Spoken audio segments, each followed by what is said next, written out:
If you guys don't understand what we're looking for, let me tell you, okay? So just listen. On year 8, after you receive an institutional investor, year 8, you need to be doing 100 million US in revenue, growing at 20-30% a year, and high margins, right? 55-65% or higher. That's your target. When you do your projections, if you find that you can never hit that target, then you're not VC-backable. Very simple. 95% of VCs you meet are not that good, right? All of them that you meet think they're very good, correct? Most of us are not good at what we do. So don't worry about us, right? Worry about you. If you invented a coffee bean that makes someone younger by 20 years, that is VC-backable. Understand? So it's very simple. So do not get confused whether you are a PE backable or VC-backable. So I think a lot of you don't understand what that means. PE backable means a chain of restaurants, a chain of clinics, like real estate, right? So like if you do co-living, if you do co-working, that is private equity. But if you can create an apartment that floats in the air, that's VC. I can put my apartment in my pocket, that is VC. You cannot confuse. Right now, a lot of VCs are investing in PE type companies, thinking they are VC companies. A lot of mistakes are being made at the moment. Don't worry. Build a product, get it viral, get people talking, use X.com because most of the best VCs in the world use Twitter. Make sure your GitHub is updated. They are watching your GitHub, by the way. There are not many good deals, right? I told you it's less than 3% are good deals. So if you are any good, the investors will reach out. All right, everyone. Welcome, everyone. So thank you for joining AMA with VCs event. As always, I'm super excited for this. Thanks everyone for joining. My name is Erdiç Ekinci. Most people ask me where I'm from, so here we go. So I'm Turkish, based in Japan, almost 7 years. I'm real much thrilled to have Jeffrey here to introduce himself, and we were gonna talk about how VC works. So this is one of the most asked questions from the both side of the table to me, both founders, entrepreneurs, both also investors, especially investors who wants to enter the venture world as well. So without further ado, Jeffrey, give us your introduction. So my name is Jeffrey Paine. So I'm a co-founder of a venture capital firm called Golden Gate Ventures. We are based in Singapore. We invest primarily in Southeast Asia, although we do invest in Japan, Korea, Taiwan, Hong Kong, and going forward, a little bit more in the US. We specialize in Series A and below, so pre-seed, seed, pre-A. So anywhere from, I guess, 200K US to 2 million US. And we are an agnostic fund, so we don't have a specialization or a vertical. Yeah, I've been around since 2012. So we are investing from fund number 4, and the fund size is about 70 million. Very nice to meet you. And most recently, we also launched a fund in the Middle East, and we are investing in Turkey from the Middle East. So. Seriously? Oh, great. Middle East in UAE or some other place? We are based in Doha, so we are more plugged in Qatar. Qatar. Wow. Thank you so much. And thank you so much for joining us. Really appreciate it. By the way, here's the agenda, a quick intro and panel discussion, Q&A and network. That being said, without further ado, let's jump into the discussion. So Jeffrey, thank you for joining us today. Really appreciate it. I'm super excited to talk with you finally. So I know that how much you support us, our community, and you also run the community before our accelerator programs in Singapore. So such a privilege for me to have you. Honestly, I'm super excited. The purpose of this kind of event is learning how venture capital operates, including VC firms' business models, expectations from their LPs, their mindset, how it offers value, and how they make investment decisions, and how they qualify their deals, and how they judge their founders as well. That's sort of thing our purpose here. Whether you're preparing to raise funding for your startup or simply want to get a deeper understanding, this is for you. So if you have any questions, start putting from now on without even getting started. Highly recommend it. That being said, this can be really fundraising, really overwhelming. I believe equity dilution to valuations and portfolio strategies and so on. So there is no surprise. It's literally a different language. VC has a different language that we use each other. So our aim is to unlock this, spotlight it, and make you understand how it works, so you can have better deals. You can raise better. That being said, I'm having today Jeffrey Paine, and funding managing partner at Golden Gate Ventures. So I'm really excited to have you here. I'm gonna start with the very simple questions first. to just understand how VC works. So, you introduced yourself, but I'm really excited and really want to learn, why are you doing this in the first place? Like, I know it's maybe a general question, but we always ask the founders, why are you doing this, right? So why you starting the VC in the first place, and why you want to support startups in a financial sense? Stage is yours. So I'm a little bit more practical, right? So so if you want to get rich, what are the various ways to get rich? So I did my homework back in the day. So most really rich people, most of them, in fact, all of them are entrepreneurs, right? So then you have to really understand why. So the math works in this way. They own shares of companies that they acquire for $0, and they sell it at almost infinity. That's how you get rich, right? So then the next question is, who else can get rich? So one is a co-founder, one is early employees, one is angel investor, because they invest much earlier, where the price is not zero, right? The price is maybe $1, but you sell it at 1,000. So you have different grades, right? So then the question is, do I start a company? Do I join a company? Do I invest in a company? These are the only three ways to really get rich. So if you don't have an idea to work on, you don't have an interesting startup to join, or you don't really know what startups to join, right? Because when you're young, or first job, second job, not sure. Then the only way is to try to figure out how to invest in startups. Now, obviously, you can invest your own money, but you are learning, right? So when you're learning, you try not to invest your own money. You try to invest other people's money. So that's how a lot of the junior VCs start their career, right? So they join funds, and then they kind of learn the craft of investing in founders. So that's the reason. Now, there are other reasons. Number one, if you tend to like shiny things, right? So for example, if you have, let's say I have 10 browser windows open, each browser window average about 15 tabs, then you like shiny things, right? I read a lot. I read research papers. I love tech. I code. I'm still learning to code much better than before. Then I am actually more suitable to invest in many companies, as opposed to do one thing only, right? So most VCs like shiny things. They like to be challenged. They like to learn things. They like to meet very interesting founders with very interesting tech. That's probably why we are more agnostic, right? We invest in different things, and you must like that, right? A lot of people don't kind of like that. They like structure. They like stability. Actually, for early stage ventures, we don't have structures, and it's extremely unstable, right? Every other day, a startup's about to die, right? So if your heart cannot take it, you probably will not like the early stage VC job. Then you probably fit the private equity guys. You fit growth stage VCs, right? Because they do 2 to 4 deals a year. Those guys are much larger. You don't have those companies dying every few days, right? Most of them are profitable, right? So yeah.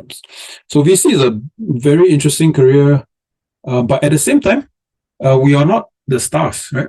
The stars are you guys. The stars are the founders. We are just financial partners. We are not very important, right? So don't think that we are. Yes, we sit on money, but doesn't mean anything. Now, giving you more color, 95% of VCs actually don't make money, right? As in, they may run a few funds. Most of their funds don't make 3x, right? They don't return 3x, which is what we are supposed to do. Most of them don't return money, which means 95% of VCs you meet are not that good, right? But what happens is 100% of all of them that you meet think they're very good. Correct? Mm. So do not be scared. Okay? Most of us are not good at what we do. So don't worry about us. Right? Worry about you. Okay? Um yeah, so that's the nature of what we do. And why we do it. It's 100%. And about your last point, some founders are really trying to rely on the VCs. They think that, oh, if I get that VC money with that support, with that network, I'm going to be super successful. Actually, it shouldn't be this way, right? So you should be able to build a company. Maybe we are like kind of gasoline on fire. They should be a really proper fire source, and they have burning ambitions, deep expertise, and we should be just served as a gasoline on fire. Uh, what do you think about that? What I can say is there are about 60 to 80 firms in the world that matters. Everybody else actually don't matter. So actually, if you raise from this 60 to 80, it's actually a good thing, right? Because their rates of success are probably 10 to 20 times better than everybody else, right? So if you raise from this 60 to 80, actually, it's a sign that you will do well. So actually, it is kind of true that there are very good VCs that can see value and see the future actually. So the question is not again, it is a partnership, right? So for example, in the past, the largest market cap companies in the world are not tech. Now the 7 out of 10 are tech. Right? 50% of all public listed companies have VCs invested in it. Yeah. Right? So things have changed in the last 20 years. So there are very, very good VCs. Very, very good VCs. Right. So and it is a signaling effect, right? So it signals to a lot of people that you are good. But majority of their portfolio still goes to zero. Right? But the unicorn hit rate is quite high versus everybody else in the world. Right. So it doesn't mean they invest, you're 100% going to be unicorn. Right. It's just that you are more likely to be successful. Right. So that brings me the business model of the venture capital. So VCs. Yeah. I'm actually really curious because most people really don't know how the VC makes money. Because you mentioned that VCs, MS, like don't make any good money if they don't return the fund. But there are some business models, so they cash out some management fees and some other like side letters and things like that. Could you a little bit like walk us through? Yeah, it's pretty straightforward, right? So let's say you are raising $100 million fund, of which, for simplicity's sake, let's say it's a 10-year fund, $100 million. You charge a 2% management fee per year. That means 2 million out of the 100 million would be fees. Yeah. So generally, fees usually drop after 5 years, but assuming 2% a year for 10 years, right? Then investable is 80 million, right? 20 million is fees. So what we do is we need to deploy the 80 million in a certain number of companies. And then by the end of 10 years, we need to recruit everything back, right? So the target would be 100 times 3. So we need to recruit 300 million back from 80 million, right? Because we have to kind of pay the LPs, to the investors back their fees as well. So 80 out, 300 back, right? Now, and then the simplicity sake, the profit is 220, right? And then what we normally do is we charge a 20% carry, which is like profit share. So assuming assuming 220 comes back, then we charge 20% of 220, which is 44, right? And then if we have 5 partners, we split by 5, whatever, depending on the economics of how every single firm works. Now, there are little things that, that makes it difficult, but that's very complicated, so I won't explain. But generally, we raise 100 million, there are fees, and then there are capital being deployed, and then we need to recruit the capital back, and then we split, right? If we make money, we split. If we don't make money, we don't split, right? And then obviously there are hurdle rates and all that stuff. So sometimes the investors want their fees to come back, and then they make a hurdle rate, let's say 6% a year, and then you split, right? So sometimes they want a bunch of things before you split. Yeah, sometimes there's no hurdle rate, so you just split right off the bat. So there are different ways, different waterfalls, different stuff, right? But generally, that's what it is. There's management fees, right? Because you need to pay your office to run operations, to do reporting, to do investments, to do portfolio management, to exit them, that kind of thing. And then at the end of the day, you have to make enough money to make everybody happy, right? So that's the idea. Yeah, sounds really hard, honestly. Like, some people in the audience might think that $20 million is a good money, but you won't raise the $100 million right after the bat, right? So maybe fund 2, 3, 4, maybe total funds under management can reach 100 million. So my follow-up question on that is like, sounds really hard. Like, how do you construct a portfolio that you can ensure that you first, how are you going to sell a company or help them to sell a company so you can recoup back the returns? That's one.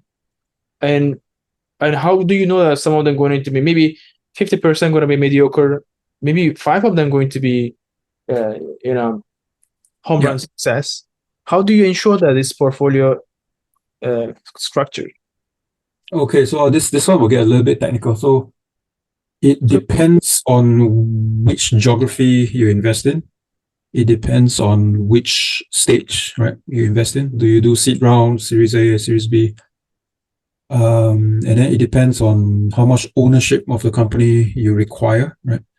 Some funds have a minimum of 6%, some funds have minimum of 15%, right?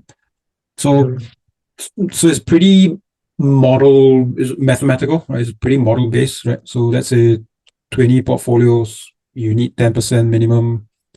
You invest X dollars in the first check, you invest Y dollars in a second check so that your 10% is maintained, that kind of thing. And then along the way, some of them will not make it. So then you reserve money for other companies that make it. And then you probably need to predict, right, how many will die, how many will be 1x, 2x, and how many will drive 20x for you, that kind of thing. But what we've learned in the last 14 years, if you're a VC outside of the Bay Area, you need to use math a lot. The number one problem of VCs outside the US, specifically the Bay Area, is your fund size is too big. Interesting. So fund size actually is the first thing. Second thing is your construction, meaning 20 portfolios, 35 portfolios, etc. And then you need to predict how many 10x, 20x return companies can you find a year? And then you need to predict how many can you actually get into your fund, right? Now, that means a lot of things. That means if you're in emerging markets, or let me put it this way.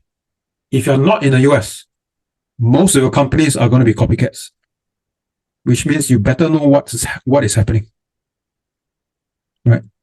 And the number one problem in anything outside the US is the market size is too small. Number one problem. Market size is too small, and they are growing too slowly. These are two problems. Yeah. The team is not a problem. Because if your market size is small and your team is good, you will still lose money. In the US, it's different. In the US, the talent is much better. The market size is global from day one. Yeah. And the investors are about 100 times more money than everybody else in the world. Right? So if they want to make you number one in the world, they can, because they have all the money in the world. Right? So it's a very different game we're playing. So anything that is outside of the US, it's extremely difficult to make money, right? So for example, the US market for startups is about 40 times bigger than Southeast Asia. It's about 8 times bigger than Europe. Right? But our valuation is probably only 30% lower. Why is it? Right? There is no reason for that. We should be 40 times lower. Right? Yeah. But nobody says that. Nobody ever says that. Right? Nobody have ever said our valuation should be 40 times lower. Zero. Right? Nobody said. But if you look at the power law distribution, if you look at market sizing, if you look at the speed of, for example, AI startups now, the speed of getting to 1 million ARR is like 4 months. Right? In Southeast Asia, it's probably 6 years. Right? In Australia, it's probably 4 years. Right? So we cannot compare anymore. We need to know math. We need to use math. And oh, by the way, we use AI to find companies. So let's backtrack, right? So in 2019, we started to use AI to do a bunch of things. The first thing we did was we stopped investing in 2021. We predicted the crash in 2022 and 23 and 24. So we are safe-ish, safe. I think in 3 years we invested in 8 companies, right? And then now we are back in the game, and now we are using AI like crazy, right? Most of our deals, 80% are outbound. We already know what we want because I've done research for 6 months. Our prediction for unicorns is about 12 times better than anybody else in the world. But that's aside. That is aside, right? Most VCs don't do this. So what I'm saying is, outside of the US, data matters, math matters, everything matters, right? Speed to market size matters, meaning your revenue compounding rate matters. Your margin matters. Your valuation matters. How much money you need matters. Your eventual market cap matters. Your depth of capital in the region matters. And then your exit options matters. You have to model everything in. Okay? Unfortunately, out here, we don't have 10, 30 million acqui-hires. We don't have that. Google won't buy you for 10 million here. Nobody cares. Right? Yeah. OpenAI will not pay $1 billion for a few scientists here because we are not that good. Right? So don't have to think that big. Everything you want to build, if you're a copycat, you are number 20, 25, 35 in the world. Right? Number 1 in Asia is too small. In terms of population, or 12 years ago, we don't think that. Right? 12 years ago, we don't think that. Yeah. Now I think the Japanese government is like, okay, you guys need to get out of Japan, right? Yeah. So now it's a good thing. Now everyone's pushing companies to leave their home country and go global, go to the US, etc. That's a good thing. But it's extremely difficult. Yeah, I agree. It must be easier for Singaporean startups to born global, go global. A little bit, but we are still not very global, right? So even Australians have issues, British people have issues, so it's not uncommon that we don't have issues. We still have issues. Why? Probably because we don't have a lot of us studying in the US before. Our English, the Americans don't really understand because we speak too fast. And usually it takes about 6 months for us to kind of settle down, right? So, and then culturally, we are still very Asian. We're not very Western. But of course, we're not very Asians like Japan is. But we are still okay. But we are still. But there are issues. Now, the main issue is not whether we speak English or whether we are risk takers or not. I think the main issue is just confidence. Right? So if you don't speak English, then obviously your confidence will be much lower. Yeah. If you speak English, you're like, okay, I can kind of figure this out. But you're still, a little bit scared. Then not many founders will jump straight to the US right off the bat. And then a lot of countries tell them, especially Singapore, they'll tell the founders, oh, please launch in Singapore and then you go elsewhere. Please don't do that. If you want to go global, please move. Please launch in the US. Don't launch, like Australia or whatever, or Canada. Just, you want to go to the US, just go to the US. Right? Don't waste time. It's like in the past, you want to launch in China, launch in Hong Kong first. No. You want to launch in China, go to China. It's interesting. So I see. I mean, one of the questions I was going to ask, actually, you answered already. I'm working on a deal that is for a pre-seed pretty decent for Asia, Korean, 400K, but he cannot speak English. I just can't make my mind around. Like, everything looks great, almost too good to be true, but he can't speak English. I just checked that he's not in the audience. So would you, like, I'm asking your honest opinion. Everything's like perfect condition, seems perfect, but he can't speak, the founder competency. Would you still do that? It depends. So sometimes they are able to hire the correct general manager, right, of a country, and maybe that general manager is bilingual, and he can just converse in, his native language. So that's perfectly okay. But I think it's more the DNA of the founding team, right? So sometimes you kind of know, even if they hire properly, they will still not get it right. Right? Or it's a very local company. Then it's a different strategy, right? Then it's a one country play. It is not global.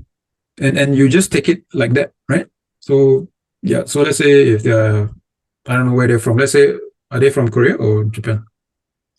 They're from Korea, and he promised me that he's going to learn English. He already hired one person. Yeah, in reality, he has no time, right? When you're doing a startup, there's no time to learn anything. I don't buy that, yeah, your brain cannot handle all these kind of things when you're working like 14 hours a day. So I think he needs to hire properly if he wants to go global. Otherwise, don't go global. Stay in Korea, right? Then what you do is you make sure that the amount of money is enough for him to break even fast, because he cannot raise a lot of money for a small market. Yeah. You need to know exactly where he will be in 7-8 years. Like exactly, right? Every single year's revenue projection, everything has to be exact. And if it's big enough, then your entry valuation needs to be small enough. Yeah. Right? And if your check size is small, then your fund size better be small. Right? Your fund size is big, and you have all these kind of small deals, then you will lose money. No matter what you do, you will always lose money. So every market size have a different play, and just be aware of it, right? So if they are going to be worth 100 million in 12 years, fine. They probably need 3 rounds of money, fine. Then you model it backwards, right? So the only thing is, most of the time, the valuations and the revenue projections are not always correct, right? And then most people don't know how big the startups will be. And then if the country has way too much venture capital, then they will get a lot of term sheets with very wrong numbers, right? Valuations are all wrong, which is exactly what happened in 2021. That's why we stopped investing. Because you guys have to understand, during a very good year, which is 2021, what happens? A lot of founders come out, a lot of investors come out, but the quality drops. Yeah. Quality of founders is crap, quality of investors are crap. Right? Then the blind lead the blind, and then in 3 years everything crashed. Right? Which it did. So you need to know exactly what the company will be doing with some margin of error. Which means you need to do due diligence really, really tightly. And you need to really understand the market. You need to talk to customers really, really, really hard to be as realistic as possible.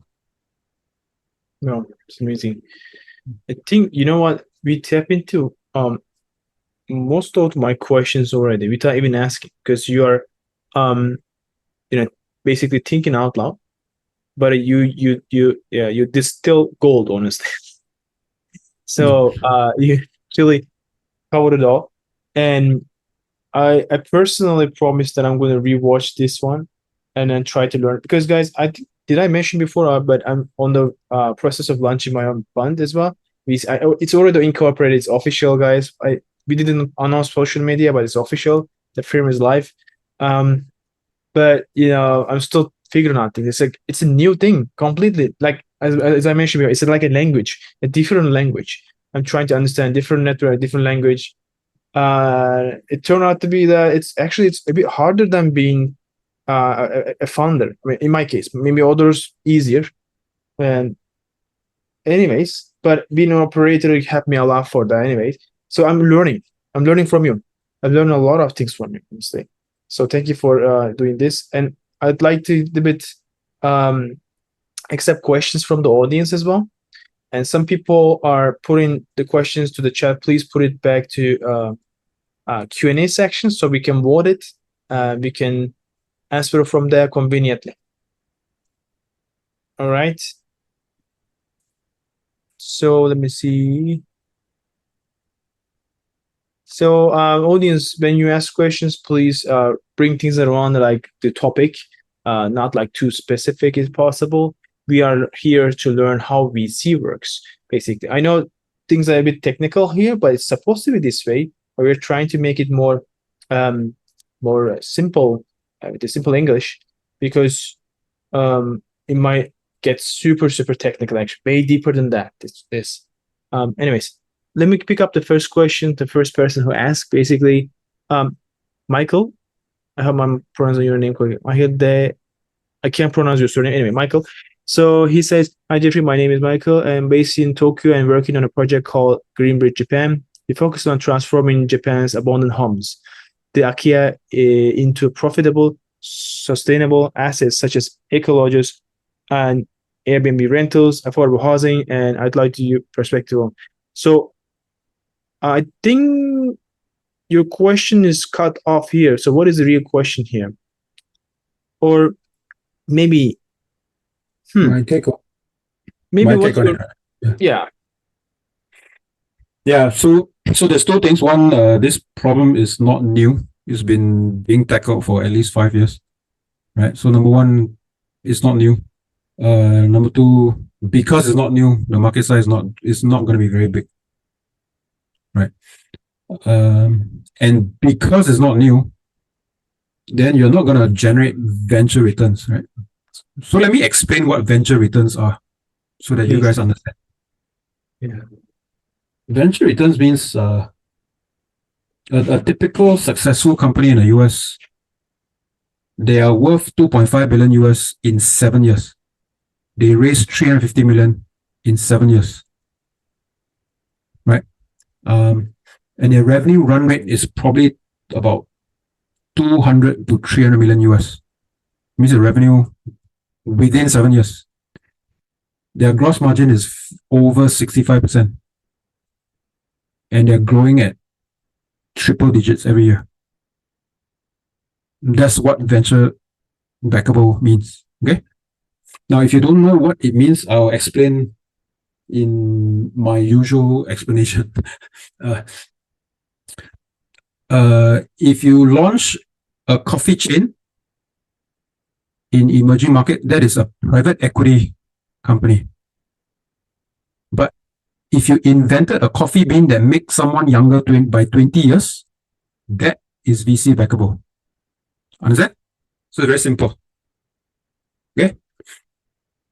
So do not get confused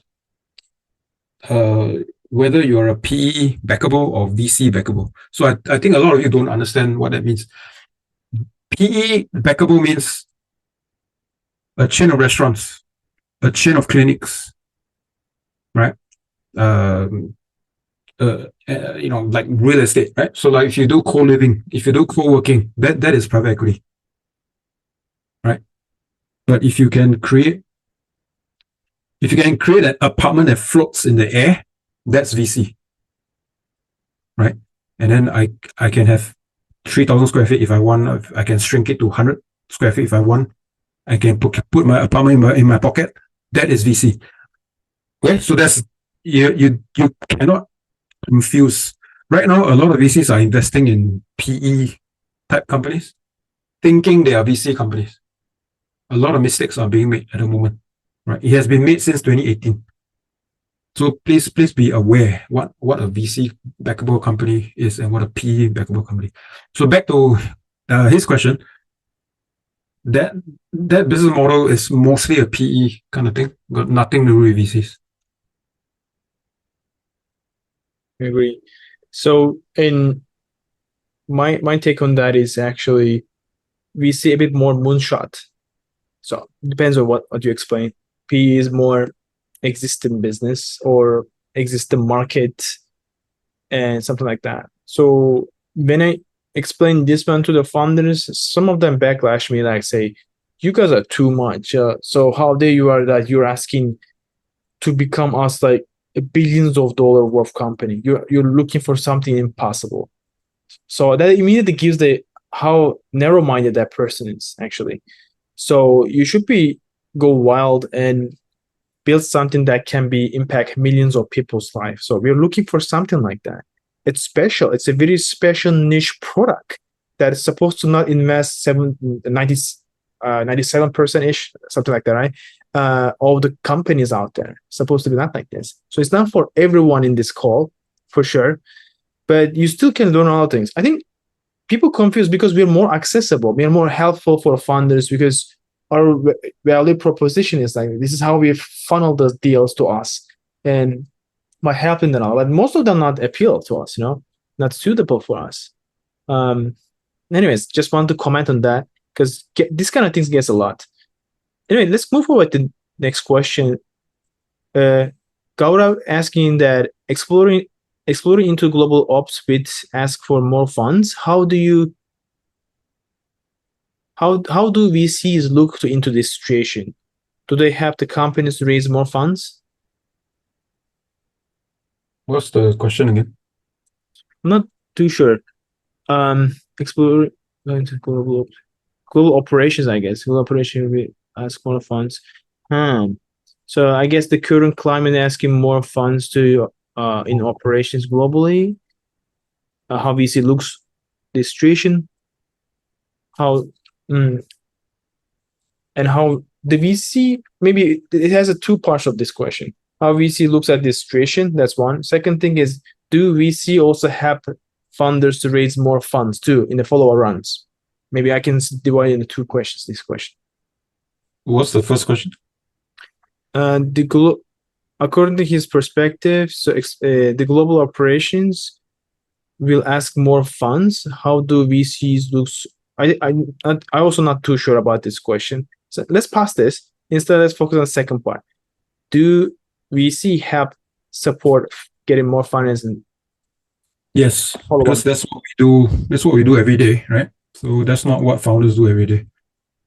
Yeah. So there's always the investors will kind of help each other, help the founders raise the next round because they know people, they have co-invested with people before. Yeah, so that's what we normally do. We want markup also, right? So you would like to have more funding. And I think his next question is, for a company raising pre-seed fund, what is the traction that investors look at? For instance, we have recently added $2 million waiting list in interest, is it credible enough to get the investors to closer and get fundraising for this? This is the question.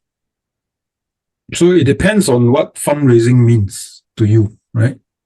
So if you are saying I just need a couple 100,000 to get to a certain place, I have 2 million of revenue waiting, I think it's fine. 2 million waitlisted. I guess this is the waitlist for the launch of the company or product. Yeah, it doesn't matter, right? So if you have 2 million of emails, it's fine. That's good, right?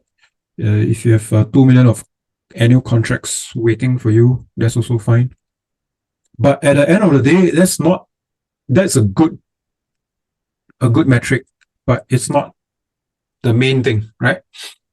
So if you have 2 million and then next year you have 2.1 million, nobody cares. Yeah, it needs to grow. 10 years you are 3 million, nobody cares. VCs don't care, right? So if you are not hitting 100 million on year 8, nobody cares.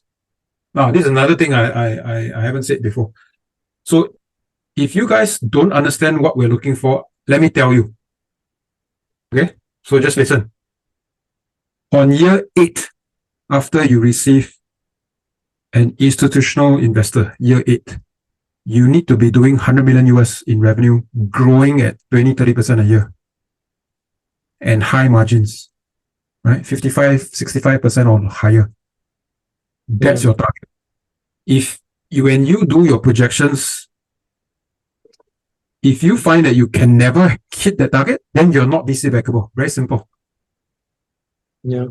You are PE backable, you are family office backable, you are borrowing money backable, right? You borrow money, make money, return the money, right? You are self-finance backable, right? You just invest yourself. Now, is there a gap? There's a gap, right?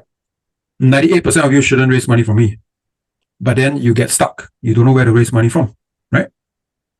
And then private equity guys, they want you to do net profit of 1 million before you talk to them. So what happens if you are in between 0 to 1 million? What do you do? It is a gap. There is a huge gap. That's why some countries you rely on bank financing. Some countries you have to raise money from small checks from angels, family office, where they don't have this big market size kind of thing. They don't have a large fund, right? They just want you to succeed. They just want you to not die, right? They like you. They don't even know what you do. And it is an issue, right? I have friends who run SMEs. Half their time is trying to raise money, right? Because they can't borrow from banks.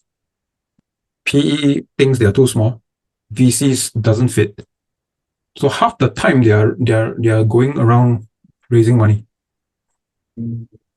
Sometimes when their business is good, they need money. When the business is bad, they need money. Either way, they need money, right? It's a cash flow thing. Yeah. So it is difficult. So it is not that the financial landscape has every single fund for every single kind of company. We don't have it. Right? It is difficult. Then I have a bit technical question. I follow on that. So let's say in terms of portfolio structure, so I'm aiming to invest in 100 deals, but I'm pretty sure that 50% of the guys going to be mediocre, like a PE return type of thing. So it means, should I, it's a VC question, right? Because I'm trying to make my head around it. So if I know that this is kind of mediocre startup, even in advance, or maybe the return is going to be very limited, maybe I'll call higher, like maybe 1-on-1 ratio, 1.5 ratio return. Should I really still do it, even though I'm VC title? I think the role is heading towards that. Maybe how can we hedge like 50% of the deals that it can be bring the fund itself? See what I'm saying? Or would you do it? Like if Are you asking if a deal might return 1.5x, would you do it? Yeah, a 1-on-1 or 1.5. Seems like PE backable. but Okay. it will be in the bucket of not fund returner, but 5% of the fund return. Maybe I'm going to be able to sell 10 of them. Predictable VC PE type of thing, but maybe half of my portfolio or 20% of my portfolio, I take care of them so I can get back the fund return. Something like Okay. not moonshot yet. What do you think, honestly? Generally, every single one needs to return the fund. Every Should single be one. treated this way, right? Should be Yeah. treated every one of It's them. 20, 50x minimum, every single one. Because there's always some trouble as you go. There's always environmental changes as you go. There's always founders breaking up. Right? There's always something, right? And the margin of error is quite large in what we do, especially before Series A, right? Before Series A is very scary because 80% of them cannot raise Series A, right? So if you invest in that, then pretty much half of them go to zero, right? So if half goes to zero, then your winners cannot be 1.5x. You will lose your job, right? So when you do your math, you will understand you cannot do 1.5x. You cannot even do 5x. You cannot even do 5x, right? Yeah, so it's a very brutal game what we do, right? Because we are not investing in listed companies where I can exit anytime I want, right? If it's 5%, I exit. We are not, right? We are holding private shares usually for 10 years. 10 years. We cannot just sell, right? Once we go in for a long time. So it's a very brutal game what we do. Yeah. Some people also asking that not clear about, especially the founders, that we're seeking capital returns, guys. So your company, we're investing in your company value that sold in the future, we get that money back. So some people confuse like dividends, side letters. No, we're not interested. Shares, shares. Because some so people we buy your company shares for a certain price and then we sell it for a certain price. Exactly. So questions collected. Great. So let's go one more quick. So next question from Jamil. What size funds should I be targeting if I'm raising $10 million Series A fund? Good question. $200 million. They need to have a 20 portfolio company in there. Right. Yeah, and then 10 million, they're probably gonna lead. They're gonna lead the round with 5 to 8 million, and they're gonna reserve another 5 to 8 million for you. Right. So every portfolio is probably 15 million, and they need 20 portfolios, right? So it's roughly 200 to $300 million fund. And then if you take away the fees and everything, it's probably higher, probably 250, $300 million fund. And if your country don't have many of those size funds, then you're in trouble. Right. So if you look at Cambodia, if you look at Bangladesh, they don't have a lot of funds. So if you want to raise 10 million, you need to get out of the country. And if your country is too small, then you're in trouble. You can't trade. If your market size is too small, you're in trouble. So I think those two things that you said needs to be tattooed in every founder's body. Yes. So right now the current situation is very hard to raise money. Right? So you need to aim very big or use very little money. Yeah. Right? You raise one round and then you break even. That's what everybody should be thinking. Raise one round, break even. Because there's no money for you. And if you're not big enough, there's no more money for you. Even though you look good, there's no more money for you because you can't grow. Right? You can't do 10x for me. You can do 2x in 7 years. Nobody cares. So it means you need to be very, very prudent with your amount of money you need. So it depends on which country you're from and what market you're targeting. With their funding, he needs to be able to get that target, which is 100 million-ish in 7 years. Yeah. With the single fund, that needs to be super efficient company. But we are going towards this kind of development thanks to advancement in technologies and AI. So, and that's why we always advise founders to be incorporating overseas, especially big hubs like US, and we also our funds also VCs predominantly US based.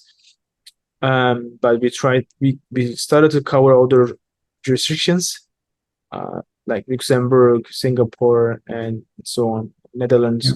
But predominantly US because there's so much money there, so much VC money, so much risk capital there, right? So it's makes sense to be born global, go global.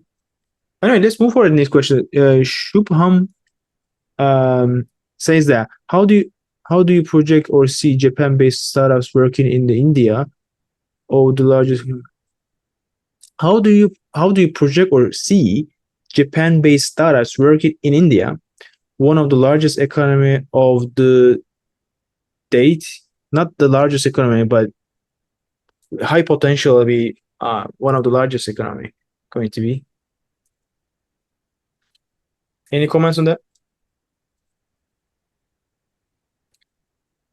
It depends. First, So if you are Japanese and wants to launch a company straight out of India, it's possible, but it's definitely challenging. It's not impossible. You just have to understand the culture, potentially the language in a few years, and then you need to hire properly, right? But if you're asking, what if I have a Japanese business and then I launch it in India? That's a different thing, right? Because what work in Japan may not work in India. So you need to do a lot more research to make sure that your whether the user base or customer base makes sense. But generally, people will say, "Oh, if you're not Indian, forget it." But realistically, you can do it. I've seen Koreans do it. I've seen Japanese do it. So you just have to be like crazy about India, right? There are people who are crazy about India, so it doesn't matter. So don't be afraid. his or her name is Shubham. Sounds like Indian name. Sorry for judging with your name, but seems like, I mean, if it is my hometown, if it is significant, I believe it's significant. India is doing a great job and attracting global capital as well. So why not? I mean, honestly speaking, I mean, my our co-director lived in India, Mumbai for 2 years, and she said amazing experience. I would love to also spend significant time there and not just visiting, just to understand what's going on there. I feel like, biggest, it's the biggest, how to say, democratic country in the world. There is a potential that could become an US size of maybe bigger than US because of population, free market economy, and so on. Highly debatable for sure, but it's something is very exciting going on. A new generation coming much more educated, much more confident and global. I think there's a lot of potential there. Not so much VC money yet, but coming. A lot of global. There. Opening India shop will be bigger than China in 15 years. So I'll tell you that. in terms of VC, right? Venture. No, in terms of everything. It will Already, be. in terms of population, they exceed China for sure, but economy coming up. All right. It will come. Yeah, it will come. All right. Next one is Alex asking, how about investing in Japan? So in general, do you think investing in Japanese startups is becoming more or less appealing to foreign VCs like you, and why? Yeah, that's a very good question. I think it's a very common question. I think the cabinet of Japan asked me that for the last 2-3 years. And they're trying to change it. They're trying to make sure that FDI is coming in. I think at the moment it is still fine.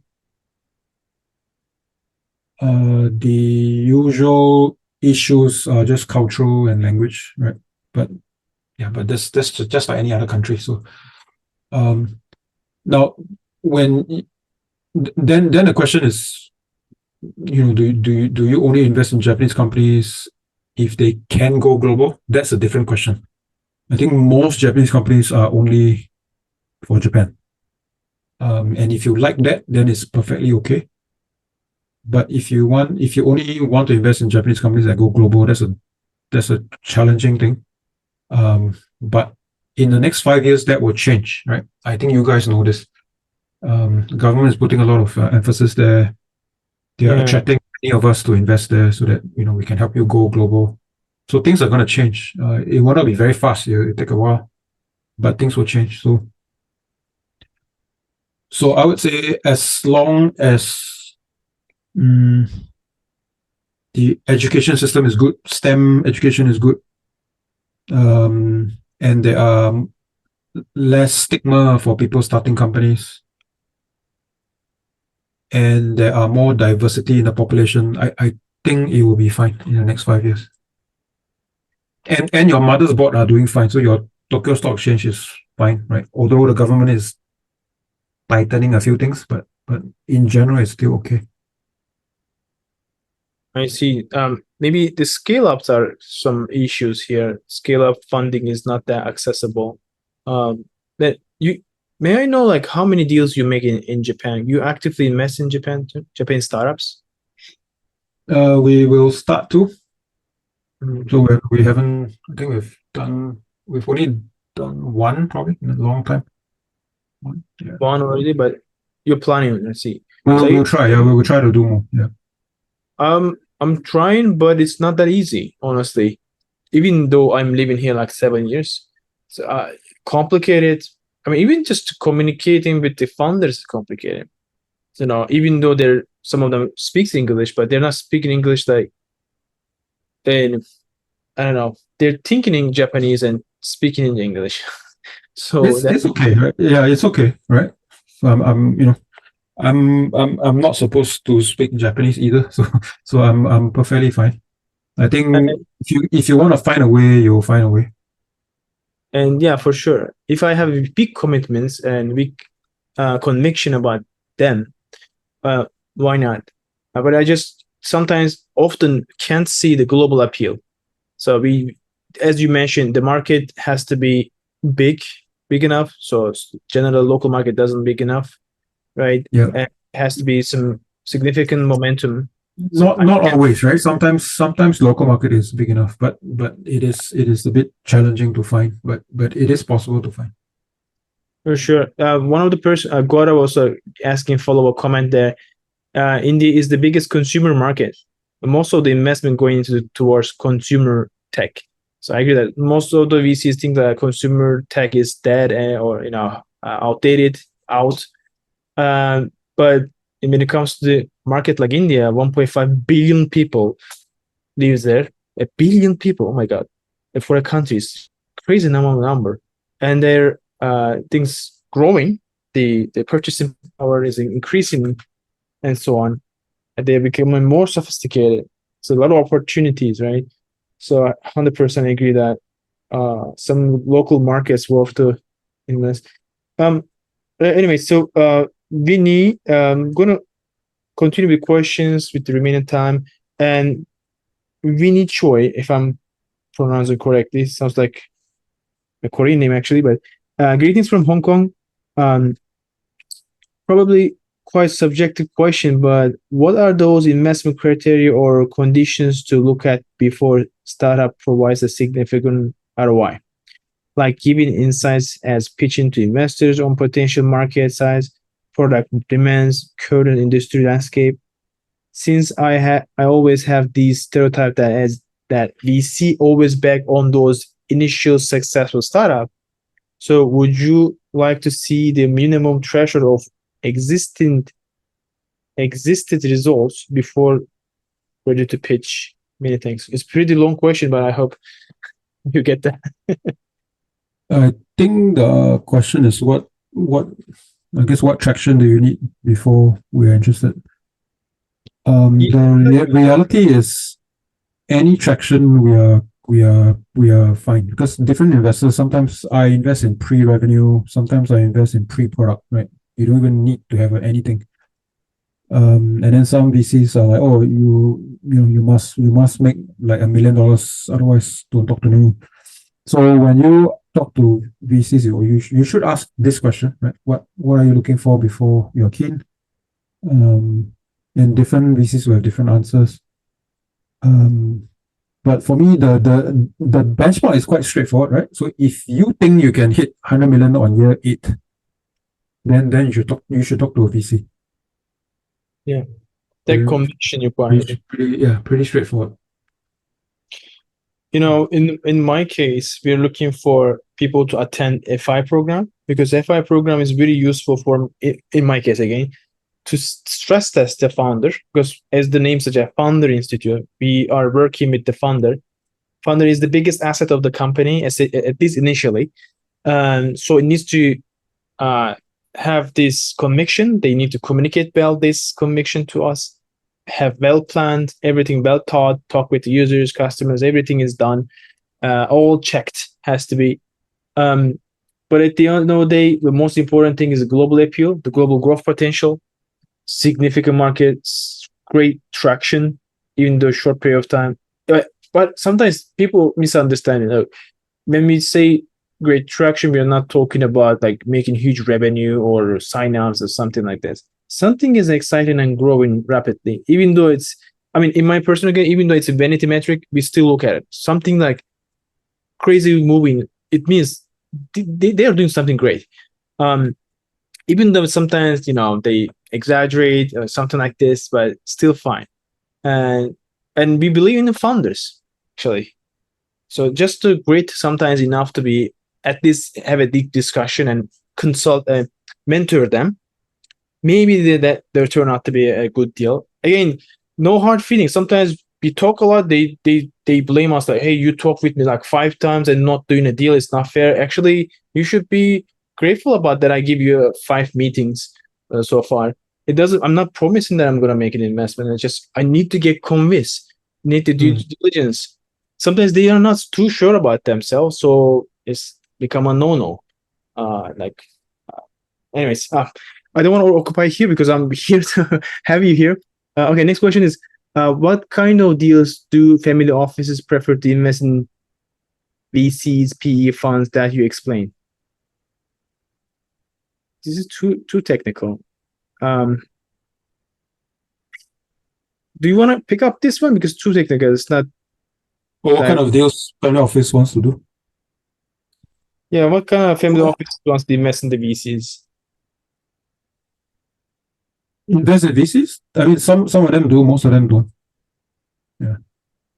And some of them do invest in startups, but many of them don't. So, now the only difference is because they manage their own money, right? They do diversification slightly differently. So for example, some of them may say, okay, this 5% of my AUM, I can just invest in anything, right? Even if I lose it, I'm fine. We cannot, right? We cannot lose it. They can lose it, right? We cannot lose it. Let's see. By the way, Gora, the recent person, is delivering a follow-on question. Break-even point is 4 years. Is that good? That's fine. Right. Yeah, if you can do 100 million on year 8, break even, anything is fine. You can break even on year 10 is fine. As long as you can make 100 million revenue, 65% gross, growing at 30-40% a year. Perfectly fine. Drawing that graphic is, a piece of art, and on execution and superior strategy and superior execution. And most people can't get it right. So people take it so light to this, honestly. Getting rich is not easy, guys. I'm sorry for disappointing everyone. So it's not about for getting rich only, for sure, but it's about this too. You're acquiring this much amount of operations, resources, and revenues. Even with funding or without funding, bootstrap, it's really hard, extremely hard. So I think everybody should be really get away with this message from this call. So we're looking for.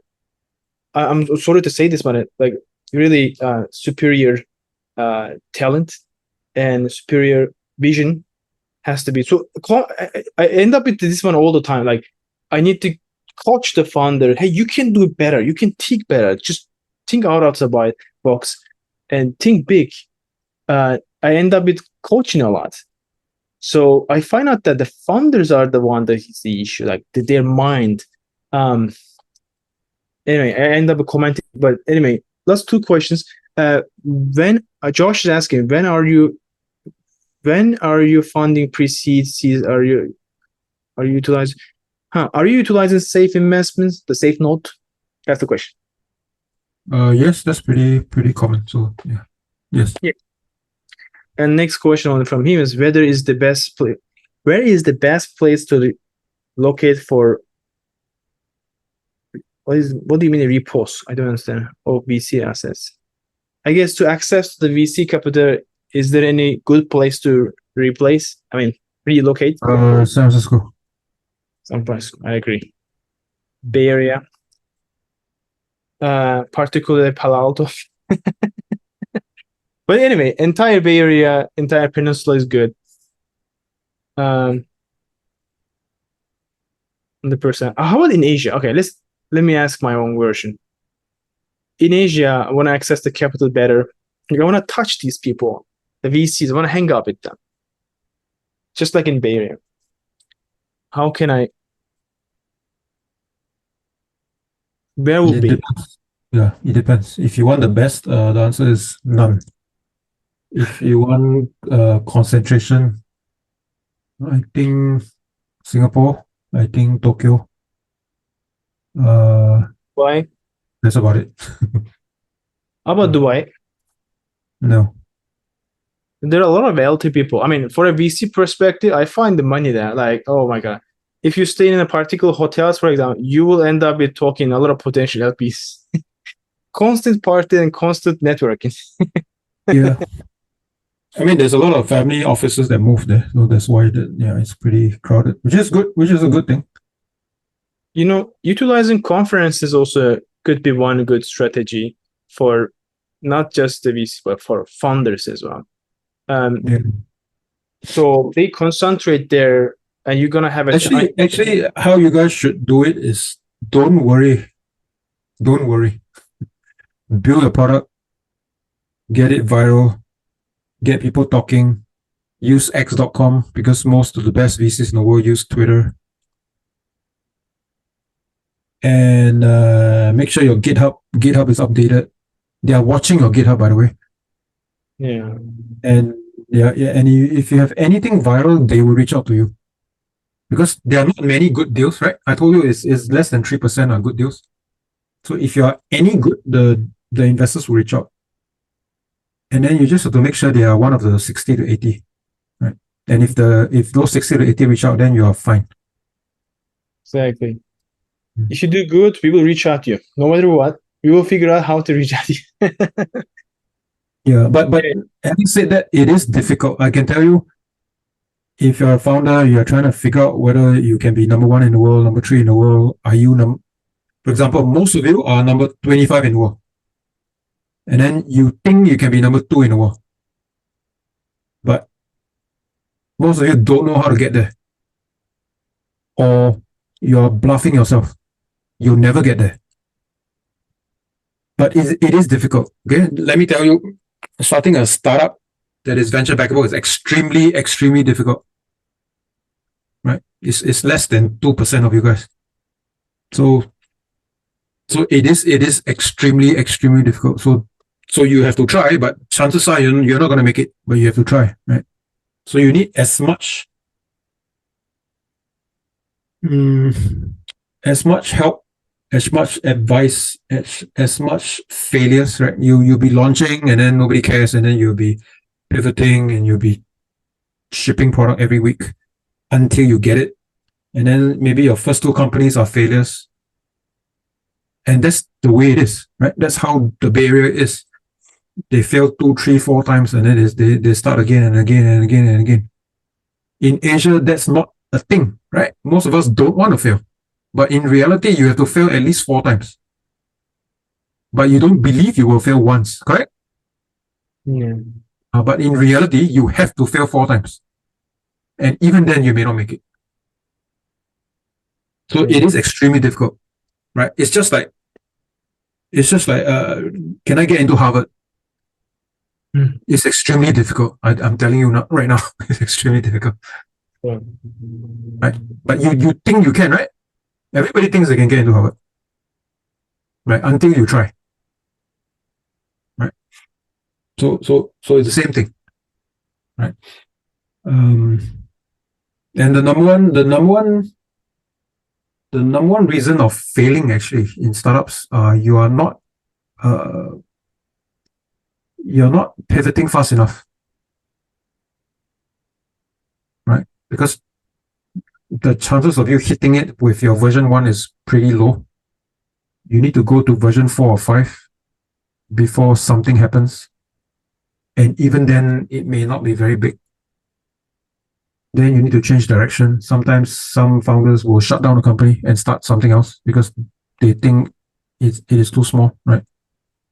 Because for them, they don't want to get stuck building a $20 million company in the next 10 years. Right? So the moment you realize it's small, shut down, start again. Right? But in Asia, nobody does that. Right? In Asia, you will tell everybody, I will try to figure out, I will this, I will that, I will find a JV partner in I don't know which country. I will build another product. Right? Yeah. I will build more products. I need money, right? Nobody ever says, oh, I'm gonna just shut down and start again in 9 months. Nobody ever said that in Asia. Yeah, it's kind of Asian culture thing, I guess. Yeah, and that's perfectly normal to feel that way. It's perfectly normal because you're not supposed to fail. But in startup land, this is very common, right? Stop, start, shut, go and work for someone, and then start again. And what I can tell, I don't know the listeners' background, but what I can tell you guys is always start a side hustle. Always start something on the side. A lot of large companies actually are side hustles, right? Like Slack is a side hustle. Twitter is a side hustle. So start stuff on the side, right? And if it hits, then maybe there's a shot, maybe there's a chance. If it doesn't hit, it might be a small little business, which is perfectly okay. Yeah. Right? Actually, the best business in the world is not venture backable business, actually. Right? It is a $2 million business, 2 part-time, and then you work 1 day a week in Bali. That's the best business in the world. Right? You have no investors, you have no board meetings, you don't answer to anybody. Right? You're surfing 4 days a week. That's the best business in the world. Right? Dream life. In reality, how much money do you really need? Right? Yeah. When you die, you can't bring it to anywhere, right? So yeah, running a 2,000 people company is no joke. It's no joke. It's highly stressful. It's no joke. Raising from VCs and then they push you to grow 4 times a year. It's no joke. Yeah. Not everybody can handle this. There's a lot of pressure. Right? It's no joke. Exactly. Wow. This is great. Pretty much very insightful, very honest, great discussion. Oh, really, by the way, the current AI startups in the Bay Area, they are very, very unique now. They are less than 5 people and they make like 3 to 12 million already. Right? They raise 300K and then they break even. That's the current trend. right? Yeah. Then they won't need anymore any funding, right? Correct. They don't need money, but because they are doing well, all the money is flying to them, right? But actually, they don't need money. They don't need money. Yeah. So focus on making everything efficient. Don't hire a lot. Use AI to build things. You probably can build 10 times faster, right? I'm building products every single day, but I'm launching like I don't know 5 different things every day. So it's actually crazy.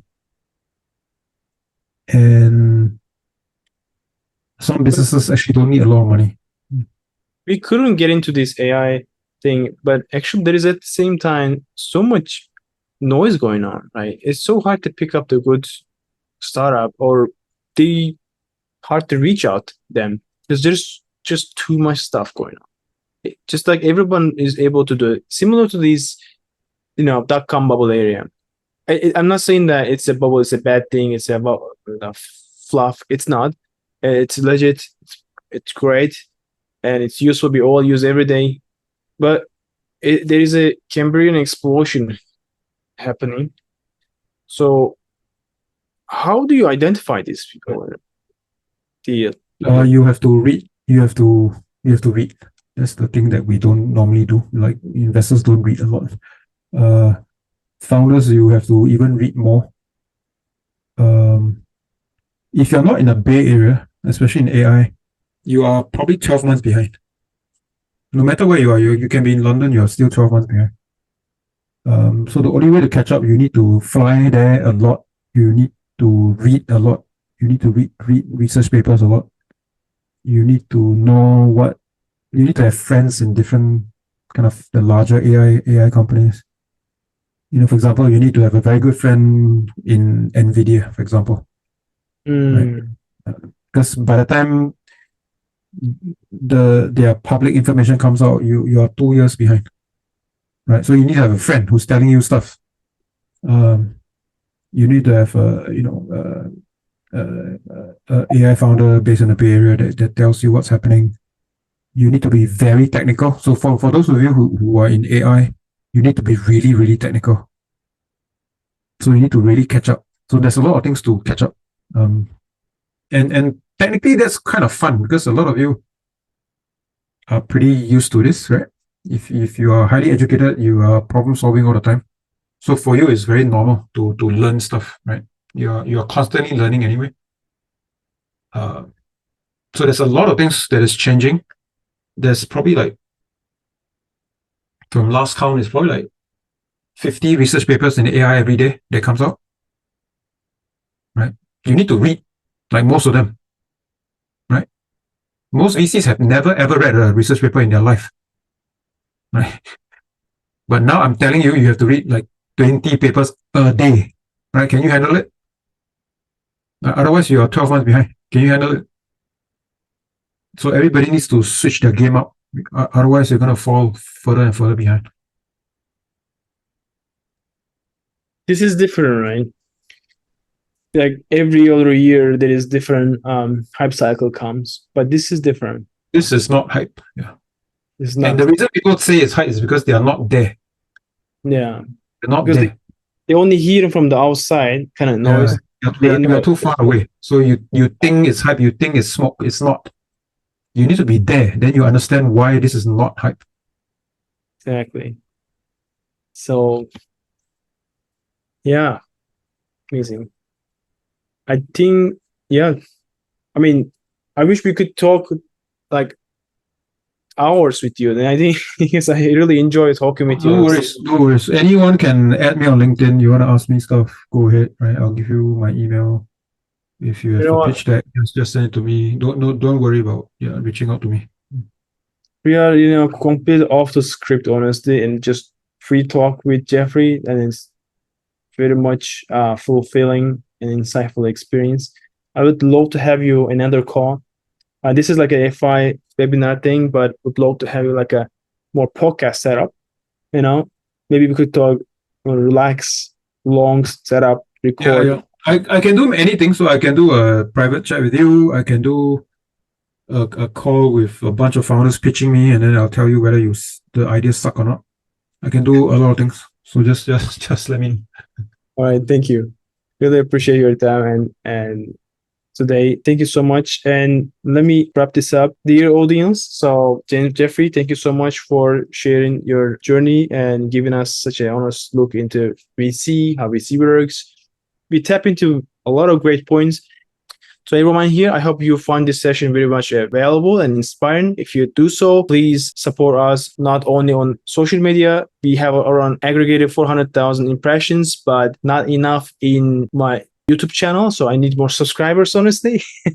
Please support us for the subscribers so you can watch, you can see the notes, the network there to more rich content on YouTube, a long form. So let's take these insights forward and continue building companies that can truly kind of global large impacts, right? And thank you once again. And Jeffrey, appreciate it. And thank you for all joining us.